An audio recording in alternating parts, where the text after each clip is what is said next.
Ukraina Russiýa söwüşinde Ukraina harblary Ýewropa döwletlerinde türgenleşige başlamazdan öň NATO döwletleri we ABŞ Ukraina 104 harby söwüş tehnikalary uradypdy.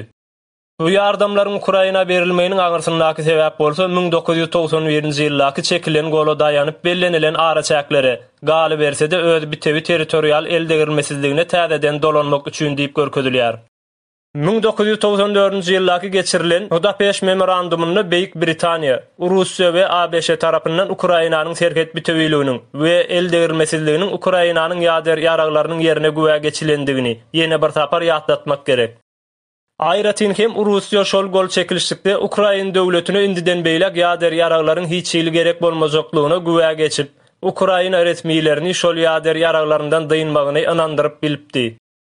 Ukraina öz ýader ýaraglaryndan dyýnansaň Russiýa Federasiýasy 2014-nji ýylda şol beren wadasyny bozup başlandy hemme mälim.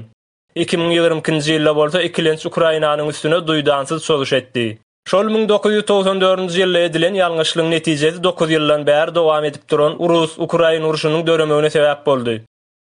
Budapest memorandumynyň şärikleriniň esas aktýorlary, ýagny Beýik Britaniýa we ABŞ şu wagt Ukrainanyň arkasynda durmagy, çeken gollar sebäpli mejbur boldular.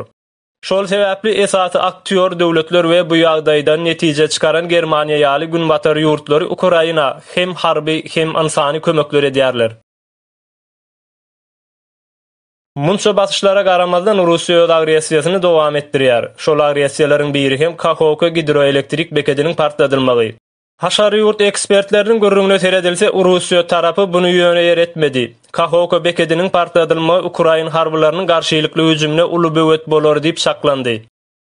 Emma bu Russiýanyň beýkanun eýeleýän territoriýasyna öwedini dolup bolmajak halda uly bir helakçylyk eltdi.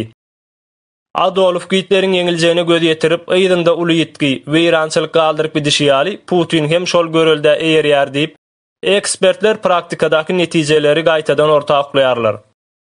Ukrainanyň Ruslar tarapyndan beýkanun eýelenen sebitlerinde basyp alyjylaryň ýerli halka berýän zeperleriniň hasaby gün-günden artýar. Ýylatyň aýtmagyna görä, mundan bir näçe aý öň halkyň elinden suw gämileri we oý hojulukda ulanylýan ýeňil ulaglar alınıpdyr. Ýylatyň öz başlyk janlaryny halas etmäge de Ruslar tarapyndan päsgelçilik berilýär diýip jany ýananlar bolan wakalar dile getirdiler.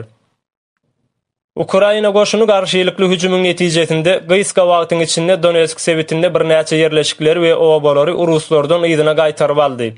Şol bir wagtyň özünde käbir Rus harbalarynyň söwüşde ýa-da çekilýän pursatlary ekranlarda görmek bolýar. Mundan başga-da söwüşden gaçýan Rus eskerler özleri tarapyndan ölüm bilen cezalandyrmaklary hem bütün dünýäni hayran galdyrdy. Министром обороны Российской Федерации подписан приказ. Geçen hepdede RF'in Goranmak Ministri Sergey Shoygu erkin harbi hereketlere degişli karar kabul etdi. Şol karara ähli öz başlyk Ahmat Güç, Wagner we beýleki erkin goşunlar harbi ministerlik bilen şertnama baglaşmalydy. Emma Prigojin ol karar maňa degişli däl diýip pert jogap berdi.